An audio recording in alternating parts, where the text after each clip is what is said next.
किसी धर्म की नहीं है। इस बार की लड़ाई संविधान की है और लोकतंत्र को बचाने की लड़ाई है। इस महासंग्राम में एक तरफ धर्म के साथ महागठबंधन, इंडिया गठबंधन के लोग सत्य के साथ अपने खड़े हैं और दूसरी तरफ इस देश में पिछले 10 साल से अधर्म का राज फैलाने वाले भाजपा और आरएसएस के लोग हैं। यह संविधान बचेगा तो हमारा आरक्षण बचेगा। यह संविधान बचेगा तभी गरीबों को, जो आज तक 70-75 साल में लोग बोलते रहे हैं, तभी संविधान के मार्फत वो मिलेगा।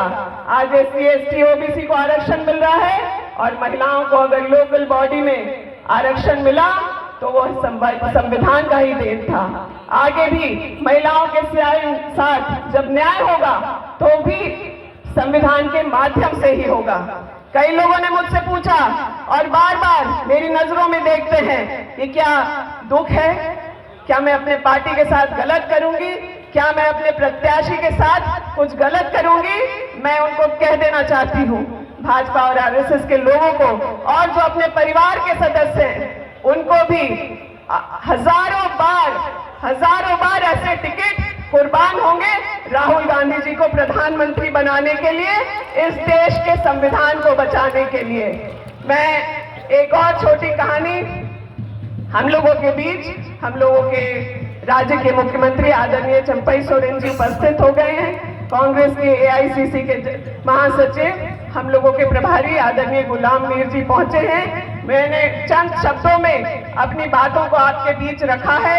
इस मंच से उन सभी का हम लोग स्वागत करते हैं और अपने वक्तव्य को आगे बहुत लंबा ना करते हुए मैं आपसे यही कहना चाहूंगी कि एक छोटी सी कुर्बानी जो हम लोगों ने भी दी है, उसका मान सम्मान बचाने का काम आप लोगों का है। मैं आपसे निवेदन करूंगी कि अगर हमारी प्रतिष्ठा को आप बचाना चाहते हैं और खास करके जो महगामा से आए हुए लोग हैं, तो मैं उनसे निवेदन करूंगी कि आप दोनों हाथ उठा करके हम लोगों के प्रत्याशी भाई प्रदीप यादव जी को अपना समर्थन दें और यह सुनिश्चित करें कि महगामा का मान सम्मान बना रहेगा और गोड्डा से इस अहंकारी सांसद को चौथा मौका चाहिए। लेकिन जो हमारे युवा हैं उनको अग्निवीर के लिए 4 साल मिलना चाहिए।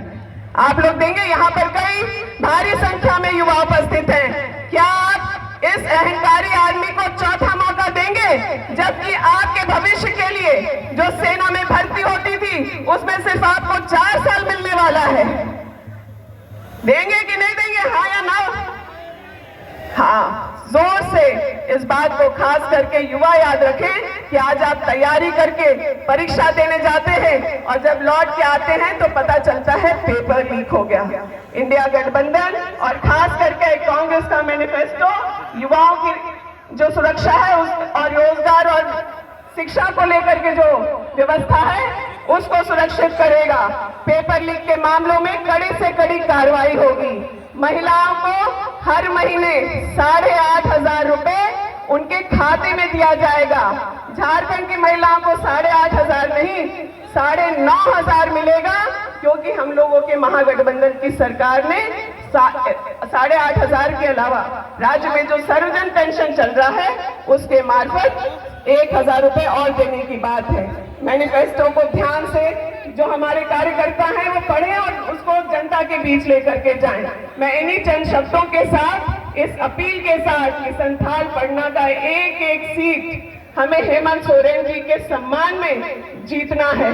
आज हमारे भाई जेल में हैं, वो जिन धाराओं की बात आप करें तो आप उसमें देख सकते हैं कि कोई और व्यक्ति होता तो कभी जेल भी नहीं जाता, लेकिन हम लोगों का मनोबल तोड़ने के लिए उन्हें जेल में रखा गया है। लेकिन जो हमारे विरोधी हैं वो नहीं समझ रहे कि हम लोग इस अत्याचार से और मजबूती से और पूरे मान सम्मान पूर्व मुख्यमंत्री जी का रखने के लिए पूरी ताकत से चुनाव संथाल परगना में रखेंगे और तीनों सीट महागठबंधन की झोली में लेकर के जाएंगे और उसके बाद जेल का फाटक जरूर टूटेगा और हम लोगों के हेमंत सोरेन जी जरूर छूटेंगे। सबको बहुत धन्यवाद, आभार।